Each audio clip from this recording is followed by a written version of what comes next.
I'm gonna go over the PC settings that's required for doing the type of CAD work that we do, working with all the mesh files. And I'm also gonna go over the PC that I'm upgrading to. All right, we're gonna show you guys something really cool.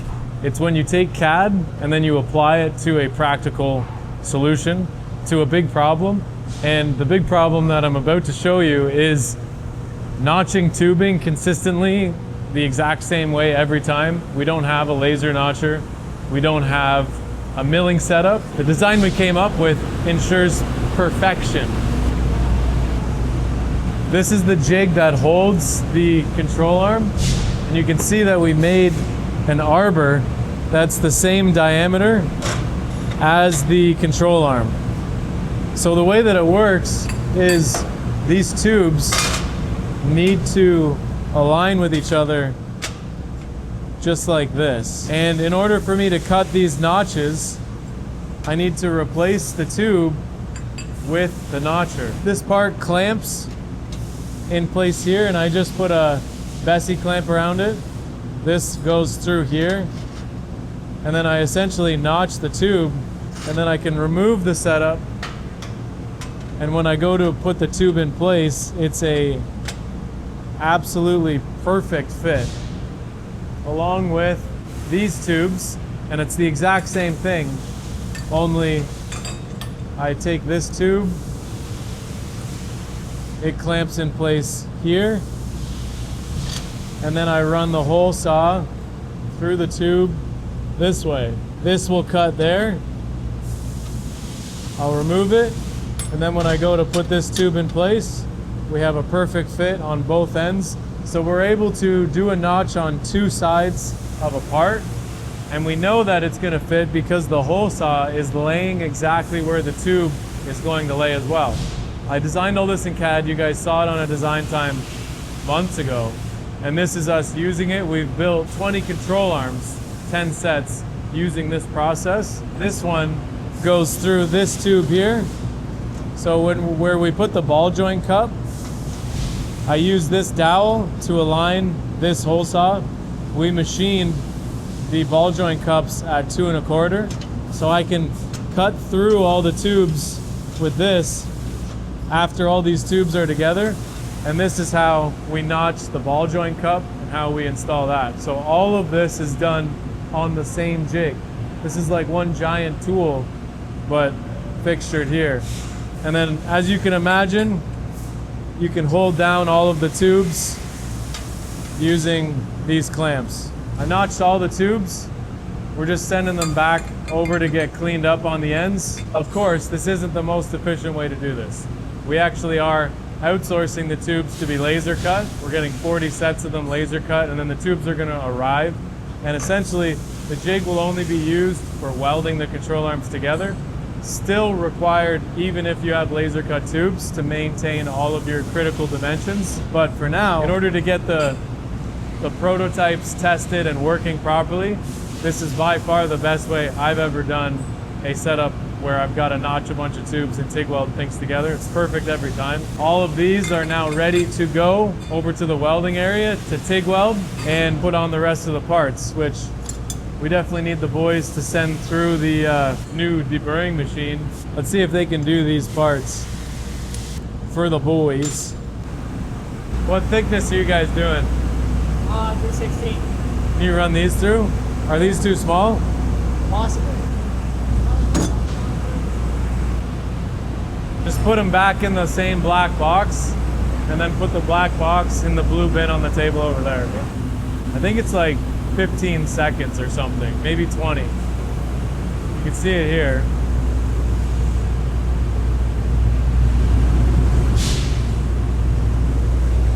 More like 30, but still 30 is great.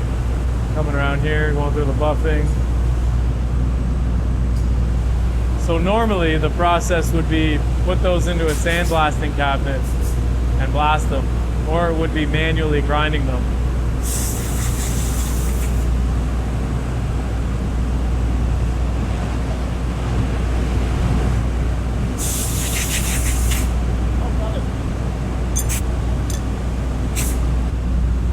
I want a conveyor that goes around this real bad.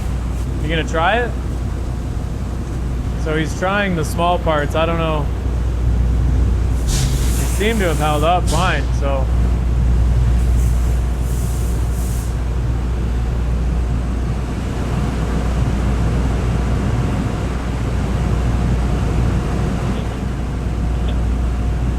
They must be stuck on the brush.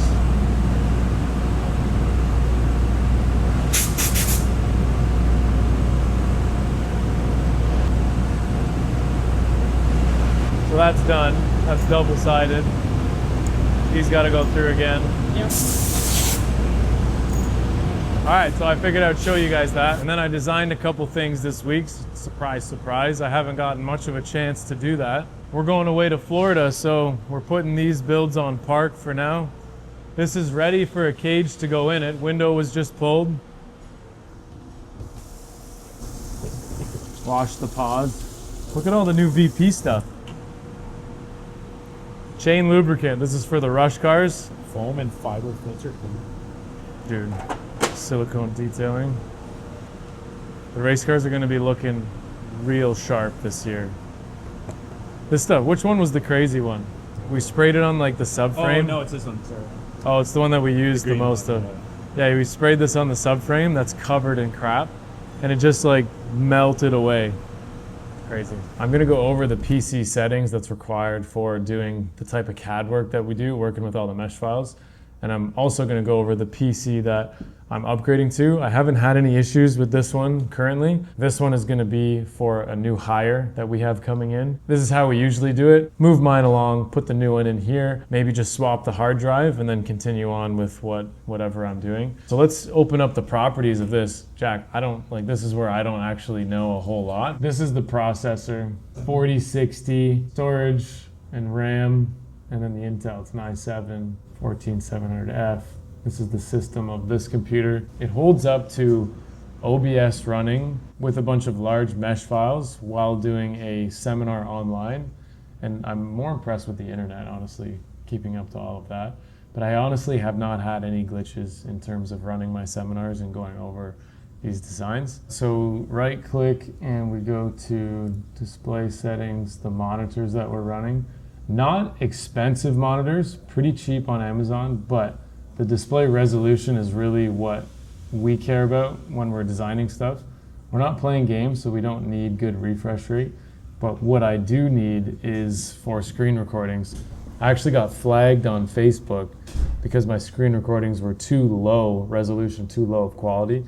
And that's why getting the better monitors, when you're screen recording, you're actually recording the screen's resolution. And you can trick it. I went in the back end of my monitors, changed a bunch of settings to trick the computer to thinking it was a high resolution monitor, and then the screen recordings got better again. But realistically, for me and my eyeballs, this has been a huge improvement. I did this 6 months ago, maybe a bit more. Not crazy expensive, but just extremely high resolution, 3840, 2160. And the biggest part you can tell is in the logos, like how crisp they are versus like Alex's, for example. So we would like to get everyone on monitors like this. I don't even know how you say the name of these monitors. Kuruil. It's an L or an I, I'm not sure. We just need to determine what this computer is and then if it's actually going to be better for me, which it is newer, it should be. All I know is that it was on sale. How's it going? Drops it the second it comes out of the box.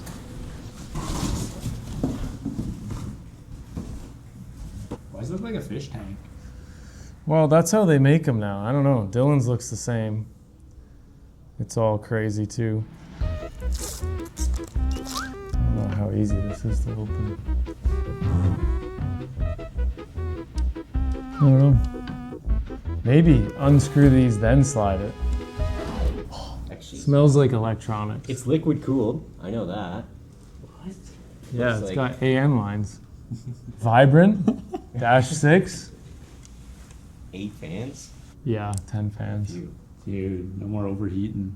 I never did overheat. Oh, Like, I don't think CAD is as crazy demanding as what the scanning software is always running at like 80%. Yeah, you can It's a see little the bar. there. It's got But Fusion, I've never had it really, well, no, so you can have Fusion and that open, and you can be doing stuff in Fusion and you don't see the bar Yeah. at all. yeah. Fusion is also cloud-based, and a lot of that has to do with it as well. Like Fusion Fusion, would be more of your RAM, I believe. yeah, Asus or Asus. Oh, no. Ooh, it's like mine. a fish tank like you. Yeah. Fancy. Nice. Huge, dude. Thank you.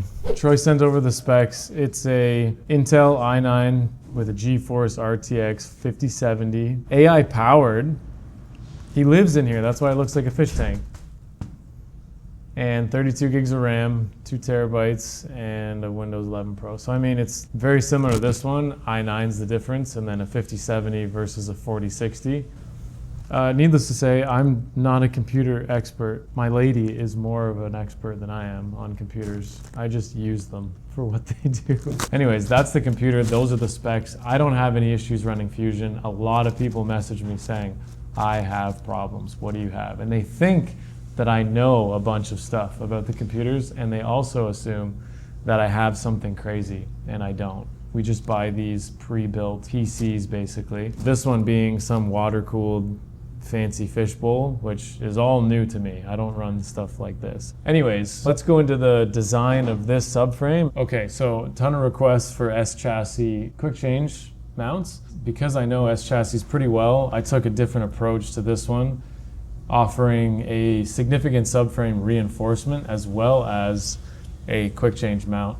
A lot of people are starting to sell these weld your own quick change kits. We've been doing them for 7-8 years for a bunch of different chassis. We should have done them for every chassis from the beginning.